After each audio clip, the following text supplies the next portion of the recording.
నమస్కారం అండి. ప్రపంచ వాతావరణ దినోత్సవం శుభాకాంక్షలు. ఈరోజుతో మొదలు పెడదామా?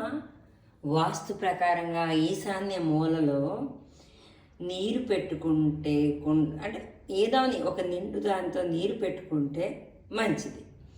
ఈ వాతావరణం దినోత్సవం ఎవరు చెప్పారు తెలుసా? ఎవరైతే ఫ్యామిలియర్ అయి ఉంటారో అతనికి, ఇప్పుడు గాంధీ గారు అంటారు కదా, శ్రీకాకుళం అతను చెప్పారు, ఎటువంటి వాస్తు దోషాలు ఉన్నాయి పోతాయంట. ప్రతి ఇంట్లో మట్టి కొండతో నీళ్ళు పెట్టుకుందాం. ఇది నా ఇంటి ఈశాన్య మూల పెట్టుకొని ఆ నీళ్ళనే భగవంతుడికి దండం పెట్టి అవే ప్రసాదంగా నీళ్ళు తీసుకుందాం. ఏముంది, మనకి 100% ప్యూర్ వాటర్ తాగుతాం.